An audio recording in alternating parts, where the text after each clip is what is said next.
Hello, my name is Cheryl Erickson and I'm the Indigenous focused ECE instructor with Louis Riel Vocational College. Today in guidance, we are going to review Chapter 12 and unmet needs and how unmet needs can lead to behavioral problems.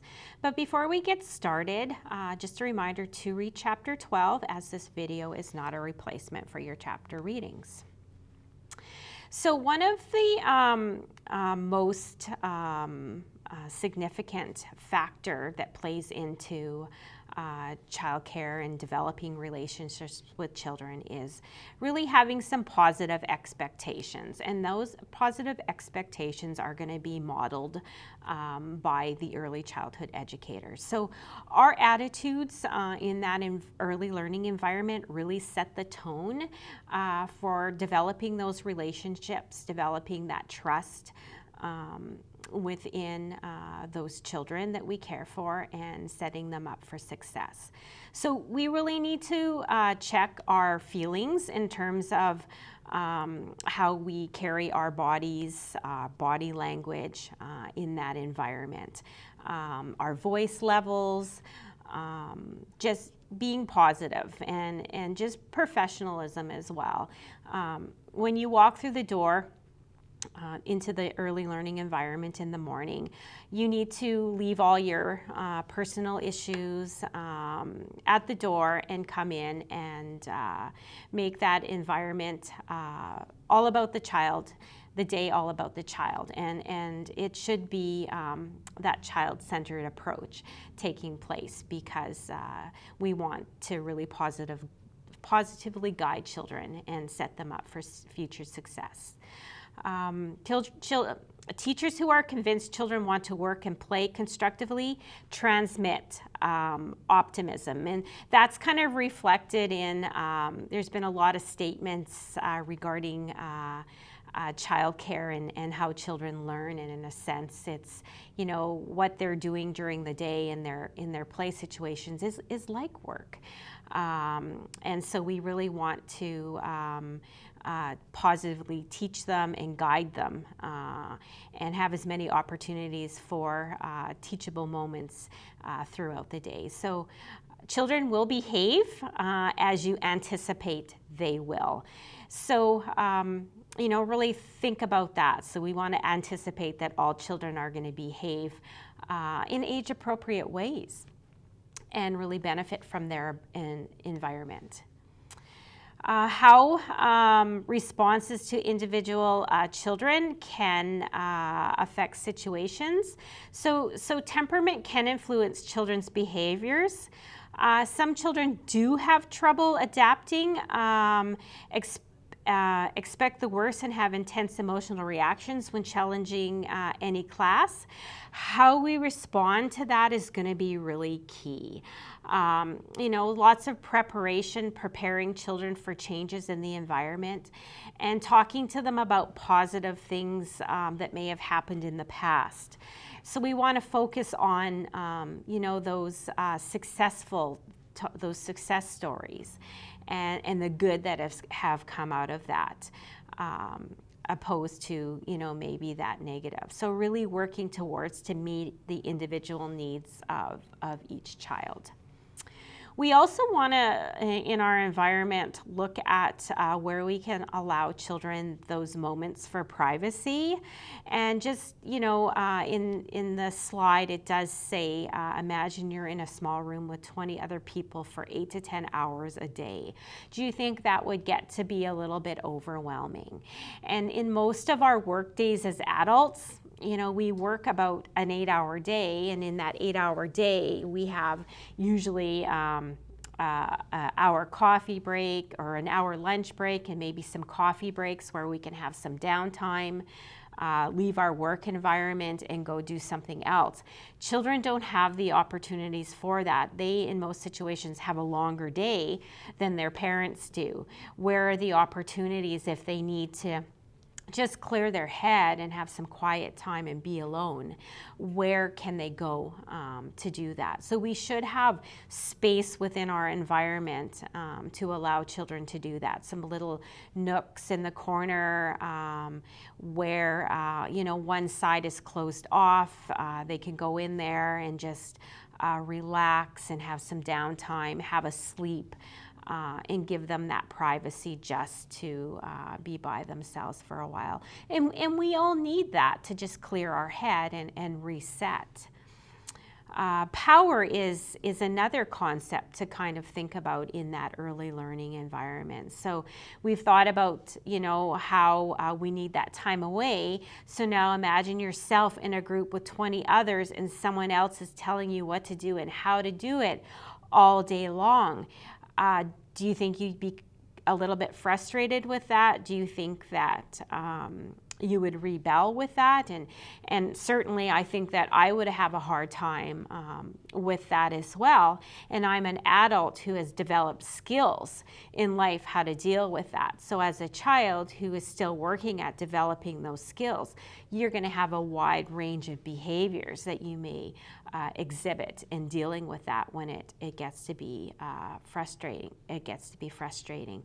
So we do, have things set up in our daily routine where we allow children to choose where they want to play and with whom they want to play with. We're going to minimize our transitions and allow for as much uninterrupted free play for the children. So uninterrupted free play means us as adults telling the children that play has to stop and they need to do something else. Let's minimize that because it's going to be less often that us as adults are telling children that they have to do something. As many choices as possible that we can give children within their environment, do that because it gives them that sense of power and control over their body. And things like, kids get to be in charge of their body functions. We can't control their eating and sleeping or elimination. So even if you can give them choice in meal times as well, and not necessarily, limiting it to it's only going to occur here that you can have lunch. Offer opportunities throughout the day where you can say if you're hungry, you can get something from your lunch. Give snacks as a free choice. If you're hungry, you can come and have snack, but if you're not, then you can continue playing because children need to develop an understanding of my body is hungry and I need to eat something. I need to fill that need. So that's those are really important things as well as nap. Children get to a certain age where they don't need to have a nap. So allowing them to realize that, yeah, I am tired and I want to rest, or no, I'm good. I don't need to have a nap today. So ownership choice over that. What does ownership mean to a child within that early learning environment, and how can we provide these opportunities? Some children feel more secure and gain confidence when they bring those personal items from home, and the childcare program should encourage that. I like programs that allow children to have that family picture posted in their locker room or in their lockers per se, that they can go back to and see in times where they're feeling sad or a little bit insecure, and see mom and dad and siblings, and it makes them feel a little bit better. Those things that they bring from home are important to them and they want to share. We bring things into the environment that we think that the children would like or we want to share. So allow the children to do that.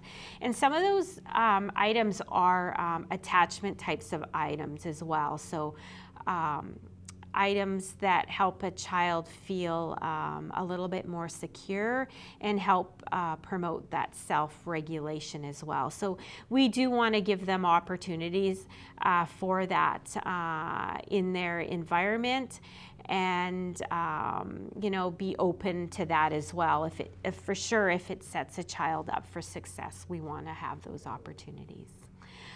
We all feel better about ourselves when we do accomplish something, something meaningful in our work, and children absolutely need that sense of accomplishment as well. And how can we go about putting or giving opportunities for that and sharing those successes with those children? So I like children to be helpers, to give them jobs that you're praising them for.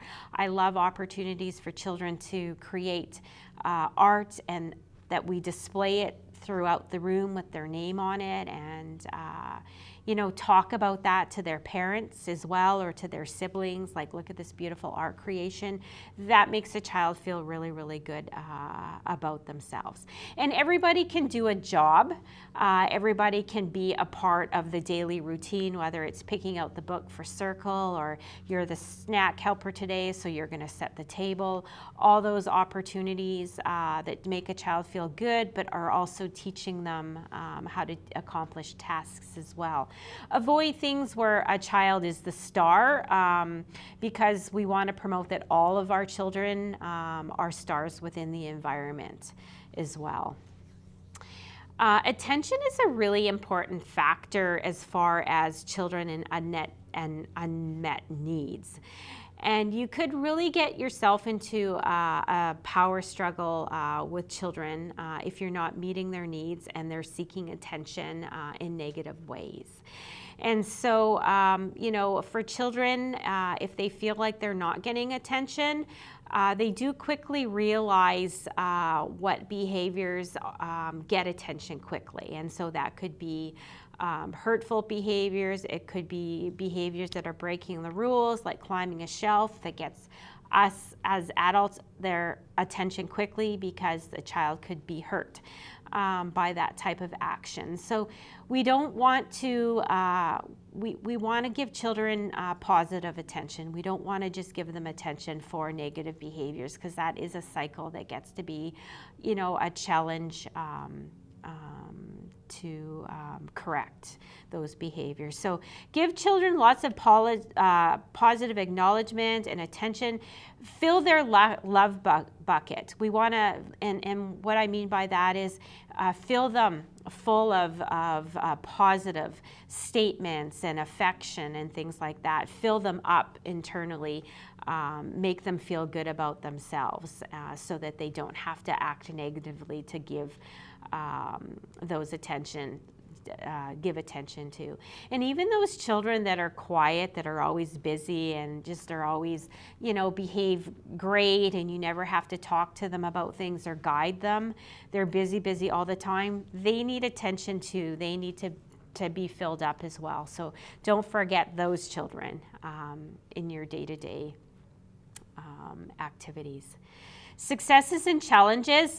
We always want to have children feel good about things that they're accomplishing. We don't want them to get bored within our environment. When they get bored, often we can have some challenging behavior. So we do want to challenge them in their learning and growth. So think about the opportunities and the materials that you are providing for children, that it's a good mix for the developmental ages of the children and the number of children you have. So you should have a wide variety of toys, equipment, and games for the younger children as well as the older children. And you don't want children to be bored. You don't want them to get frustrated as well. Loose parts are really good, and I speak a lot about loose parts because it allows children the opportunities to really be creative in their learning, and they can really challenge children academically, especially when they start getting into the math and sciences. With loose parts, they can gain a lot of knowledge. Why do we observe children? We observe children to see what they're interested in. We observe children to see where they are developmentally. We observe children to plan our curriculum, our program, our activities. It gives us specific cues to the behaviors that might be surrounding or the behaviors that they're exhibiting. It can tell us why they might be doing what they're doing. So those are some of the reasons why. We'll look at more specific tools that we can use in understanding children through observation regarding behaviors. And so we want to observe children, we want to figure it out because we want to respond to their needs. I can't speak enough about security and attachment in our environment and unmet needs. And if children aren't feeling secure, they aren't feeling safe, they aren't feeling loved or nurtured, they are going to act out. So we do really want to develop that sense of trust and develop that relationship and that bond with children. Giving them that sense of security sets the tone for a good foundation for learning. And we want learning to take place. We want, until they're comfortable and feeling safe and secure in their environment, that learning isn't going to come. So we really want to promote that within our environment. And defining our daily routine is going to be really important too. That gives children a good sense of safety and security as well, because it's predictable. They always know what's going to be happening throughout that day, and that's comfortable for them. So, any changes that may come up in that daily routine, we really need to talk to the children about that, preparing them for any transitions, giving them warnings, sets them up for success. They'll know what's happening next. We need to be consistent in our dealings with children, setting limits and rules for specific toys and areas, and helping them follow those rules, explaining to them why. So we always want to tell them why it is that we want them to follow those rules. And in most situations, rules are keeping children safe. Developing that relationship, again, is really important. We want to have a good, solid relationship with children. That's really going to foster growth and development. We're listening to the children. We're hearing their thoughts. That helps us plan for the program. It helps with a harmonious classroom relationship with everybody. So it's, really the daycare unit, the children and all the caregivers, it forms another little family, and families are harmonious, they're intertwined, they work together, they have fun. A lot of teachable moments come out of that. And so when children know you care about them, they will help it will help them succeed, and it will keep them safe. And if they're safe, they're busy, you'll have less behavior problems. I also just want to, before we end this chapter, speak about, likability. There are some kids that you may find in your day-to-day dealings when you're interacting with children that are hard to like. The child that who needs, who maybe is difficult, or you're having a hard time getting to know that child is the one that needs you the most. And my experience with children that are hard to like is that you need to spend some more time with them. You need to get to know them. All children have amazing qualities to them, and cuteness to them, and a sense of humor. And you just need to take the time, spend some time with them, whether it's a game, a toy, a puzzle, a conversation, a book, just to get to know them and to start developing that relationship, and then it will come. You don't ever want to not meet the needs of any child, and not try to develop a relationship with any child, because it's going to be really important for them to be successful in life. So that is the end of chapter 12. Please do see your instructor if you have any questions, as well as to check in to ensure you haven't missed any handouts or assignments pertaining to chapter 12.